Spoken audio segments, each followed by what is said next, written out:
So friends good morning everyone. आज होची 25 जुलाई। सबुदिन परी सकाळ सकाळ देश विदेश रे अनेक गुड़िए खबर रही जेपर कि कालिया योजना, पीएम किसान योजना, छात्र छात्री को मिलिबो टंका, ration card, LPG gas, Vishwakarma योजना भली अनेक गुड़िए खबर रही।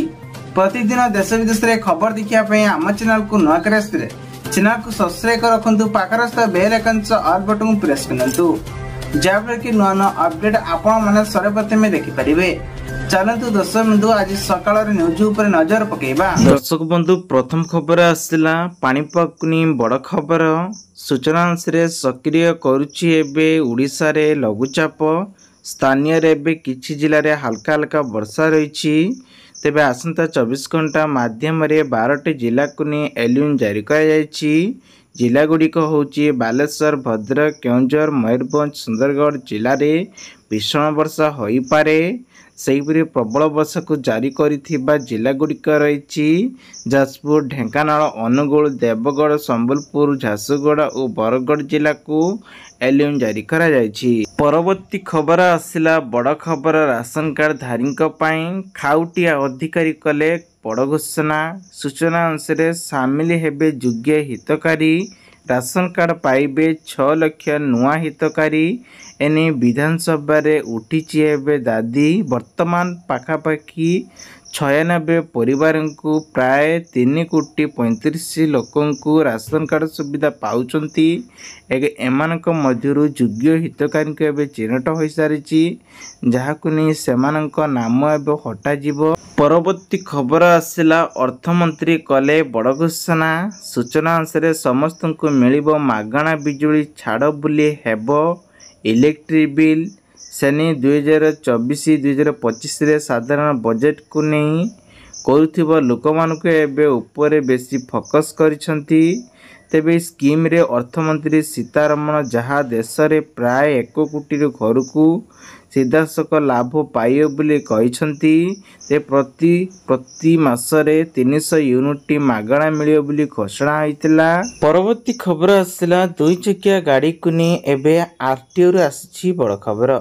सूचना अनुसार शिक्षा अनुष्ठान क्षेत्र में स्कूल पिला माने गाड़ी चलाउथिले बा धरा पड़िले स्कूल कर्तव्य विरुद्ध रे मामला रुजु हेबो एवं गहली रे एबे चलीथिबा जानवाहन एवं गाड़ी रे फिटनेस जदि नथाए ताहले आपनक ऊपर मोटा अंकर एणिकी जरिमाना लागि पारे।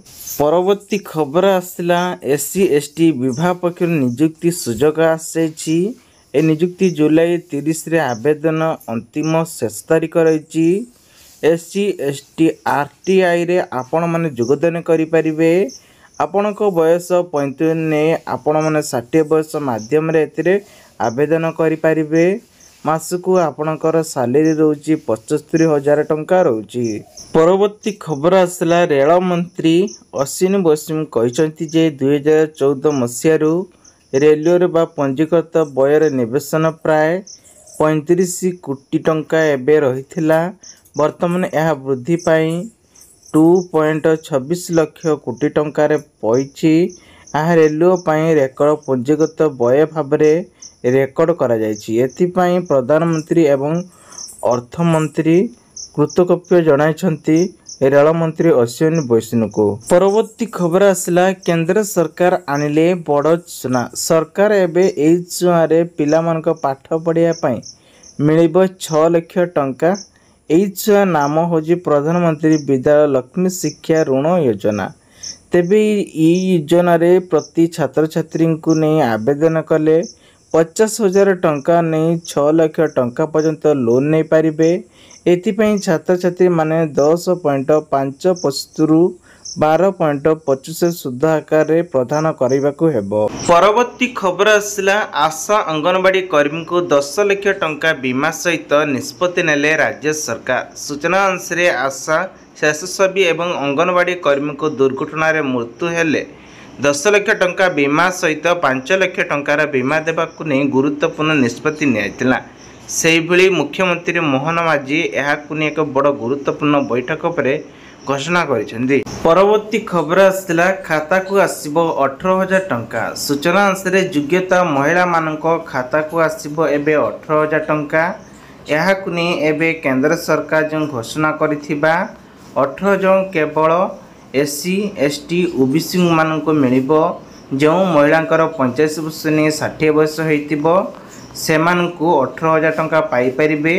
ଏହି ସମୟରେ ସ୍କିମ୍ଟି ରହିଛି YSR ଯୋଜନା। ପରବର୍ତ୍ତୀ ଖବର ଆସିଲା ବଦଳିଲା ଆୟକର ସ୍କ୍ରାବ୍।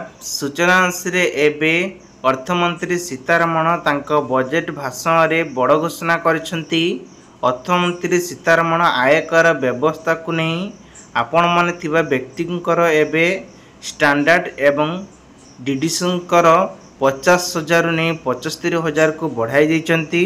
ପରବର୍ତ୍ତୀ ଖବର ଆସିଛି HDFC ବ୍ୟାଙ୍କ ନେଇ ଆସିଲା ହୋମ୍ ଲୋନ୍। ଏଥିରେ ପ୍ରତି ଗ୍ରାହକମାନେ 8.4% ସୁଧରେ ଆରମ୍ଭ କରି ତେବେ ଗ୍ରାହକଙ୍କ ଅଫର ଭାବରେ ଏହି ଘୋଷଣା କରାଯାଇଛି। ଏଥିରେ ଆପଣମାନେ ହୋମ୍ ଲୋନ୍ ସୁଧ ଆକାରରେ 8.4% ସୁଧରେ ଲୋନ୍ ନେଇପାରିବେ। ପରବର୍ତ୍ତୀ ଖବର ଆସିଲା ଫାଇନାଲି ରାସନ କାର୍ଡକୁ ନେଇ ନୂଆ ନିୟମ ଆରମ୍ଭ କରାଗଲା। ଏଇମାନଙ୍କର ରାସନ କାର୍ଡରେ ଏବେ ନାଁ କଟିଯାଇଛି। ତେବେ ସାଧାରଣଙ୍କ ବର୍ଗରେ ଏବେ ଗରିବ ଲୋକମାନଙ୍କର ଯେଉଁମାନଙ୍କ ଉପଭୋକ୍ତାଙ୍କ ନାମ କଟାଯାଇଛି ସେମାନଙ୍କ ନାଁ ଯଦି ରାସନ କାର୍ଡରେ ଆଧାର ଲିଙ୍କ ହୋଇଥାଏ ତାହେଲେ ଆପଣମାନଙ୍କର ଯଦି କିଛି ଭୁଲ ହୋଇଛି ତାହେଲେ ଆପଣମାନେ ଯଦି ଗରିବ ହୋଇଥିଲେ ବି ଯଦି ଆପଣମାନେ ପ୍ରତ୍ୟେକ ଇଏର ଯୋଗ୍ୟ ହିତକାରୀ ନୁହନ୍ତି ତାହେଲେ ଆପଣଙ୍କ ନାଁକୁ ଏବେ କଟାଯାଇଛି।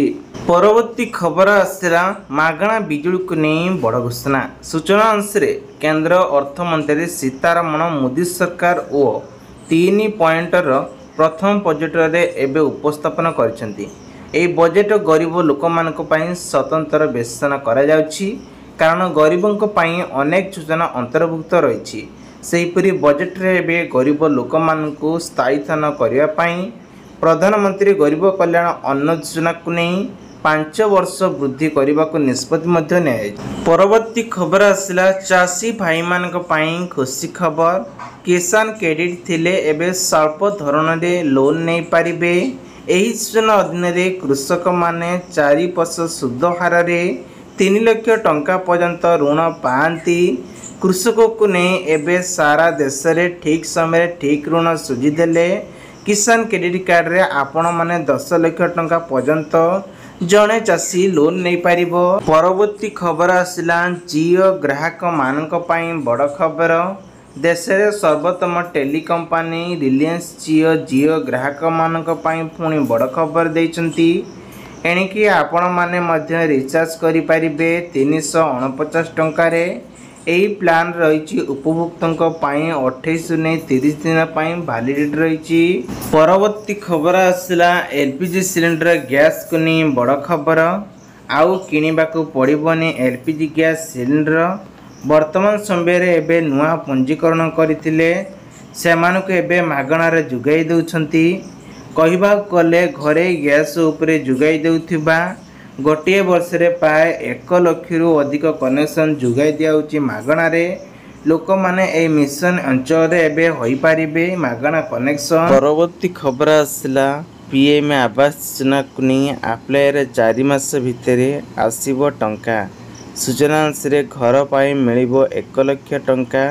ପ୍ରଧାନମନ୍ତ୍ରୀ ଆବାସ ଯୋଜନାରେ ଏବେ ସୂଚନା ଦେଇ କେନ୍ଦ୍ର ସରକାର ବଡ଼ ଘୋଷଣା କରିଛନ୍ତି। ଯେଉଁମାନେ ଆର୍ଥିକ ଦୁର୍ବଳ ଅଛନ୍ତି ସେମାନେ ଏହି ଯୋଜନାରେ ଉପକୃତ ହେବେ। ସ୍ଥାନୀୟ ଘର ନିର୍ମାଣ ପାଇଁ ସରକାର ଆପଣମାନଙ୍କୁ 1,20,000 ଟଙ୍କା ଲେଖାଏଁ ଦେବ। ପରବର୍ତ୍ତୀ ଖବର ଆସିଲା ଏଣିକି ଷଷ୍ଠ ପିଲାମାନଙ୍କୁ ଦିଆଯିବ କୋଚିଂ। ସୂଚନା ଅନୁସାରେ ଏବେ କୃଷି ଓ ସ୍ୱଦେଶୀ ବିଭିନ୍ନ କ୍ଷେତ୍ରରେ ଗୁରୁତ୍ୱ ଦିଆଯାଉଛି। ସେହିପରି ଏନେଇ କହିଛନ୍ତି ଜାତୀୟ ଶିକ୍ଷା ନୀତିକୁ ନେଇ ସଂଯୁକ୍ତ ରାଜ୍ୟ ଏବଂ ଶିକ୍ଷାନୀତି ପ୍ରଣୟନରେ ଓଡ଼ିଶାରେ ଏବେ ଆଇନ ଲାଗୁ କରାଯାଇଛି। ଡାକ୍ତରୀ ଇଞ୍ଜିନିୟରିଂଙ୍କ ଏବେ ପାଠ୍ୟକ୍ରମରେ ଉପଲବ୍ଧ ହେବ ତେଣୁ ଜାତୀୟ ଶିକ୍ଷା ଅନୁଯାୟୀ ଷଷ୍ଠ ଶ୍ରେଣୀ ପିଲାମାନଙ୍କୁ କୋଚିଂ କ୍ଲାସରେ ମଧ୍ୟ ରାଜ୍ୟପାଳ ଏହିସବୁ କୋଚିଂ ଦେବେ। ପରବର୍ତ୍ତୀ ଖବର ଆସିଲା ଇ-ଶ୍ରମ କାର୍ଡ ଯୋଜନାକୁ ନେଇ ଆକାଉଣ୍ଟରେ 1,000 ଟଙ୍କା ପଠାଉଛନ୍ତି ସରକାର। ଏହି ସୂଚନା ଶ୍ରମିକମାନଙ୍କ ପାଇଁ 2 ଲକ୍ଷ ଟଙ୍କାର ବୀମା ରହିଛି।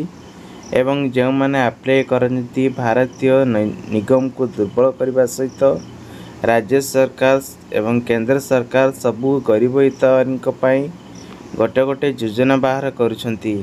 एही योजना माध्यम ई श्रम कार्ड जड़ित रही सेमानक अकाउंट को 1000 टंका प्रदान करा जाउची। परवर्ती खबर आसला 10वीं श्रेणी पिलामानक पई बड़ खबर पोस्ट ऑफिस रे बाहरिला एबे 84,000 पदथी। सूचना अनुसार जो मैंने 10वीं पास करिसंती सेमानक बयस 18 40